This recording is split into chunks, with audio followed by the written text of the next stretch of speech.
So I've been Muslim for 2 years, and this is how I went from this. I baptize you, my sister, in the name of the Father, and the Son, and the Holy Spirit. Buried within the baptism, raised to all. To this.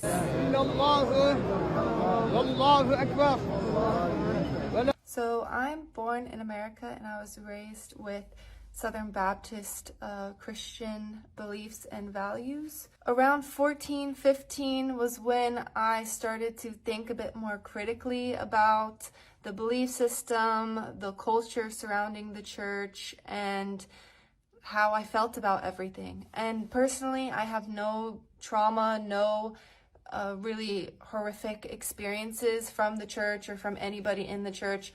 This was just purely me thinking about what made logically sense within the entire religion, the values, things like this. For instance, one thing that I never understood and was never explained was this Trinity concept. Like, what was the Trinity? Who was the Holy Spirit?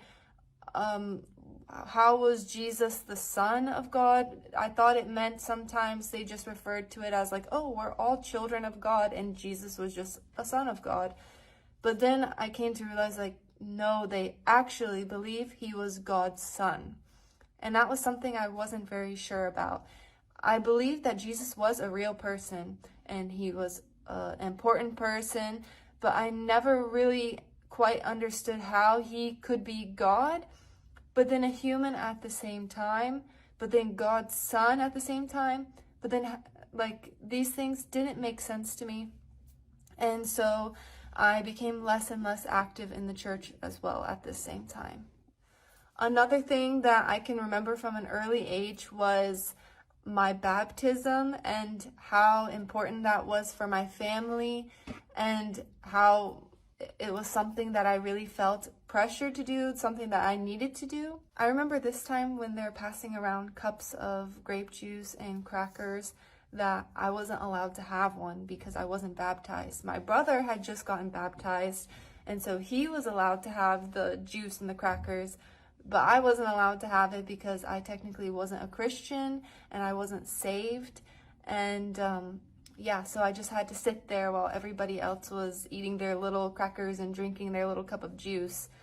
And I was wondering why, because I had been at all the events that these people had been.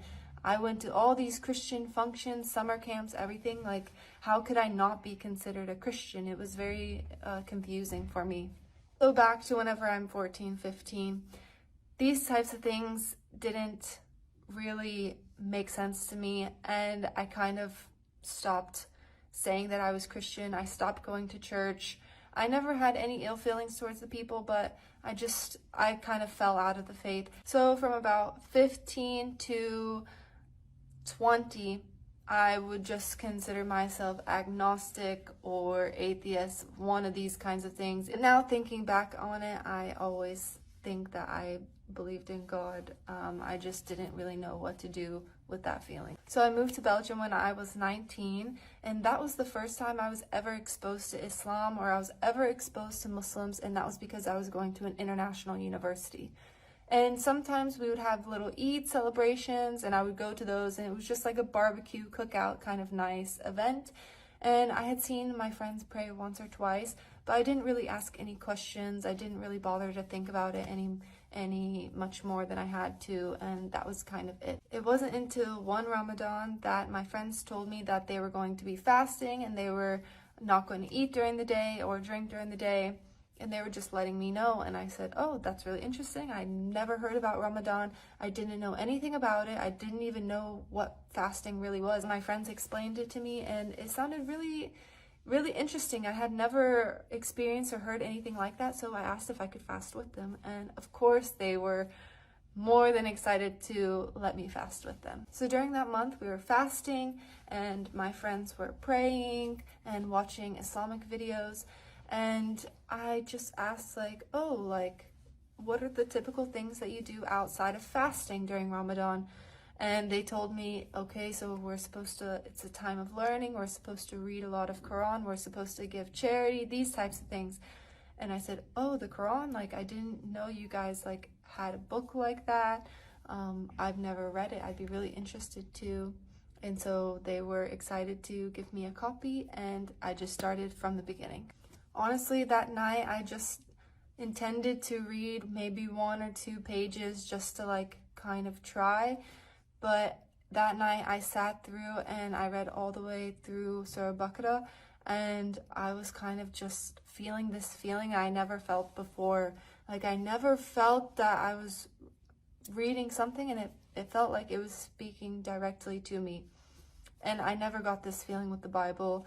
I always thought the Bible was something that was very wordy, very complex, and a lot of the like stories in the Bible I didn't really have a full grasp on at the time, or just maybe the way they were presented to me didn't make much sense.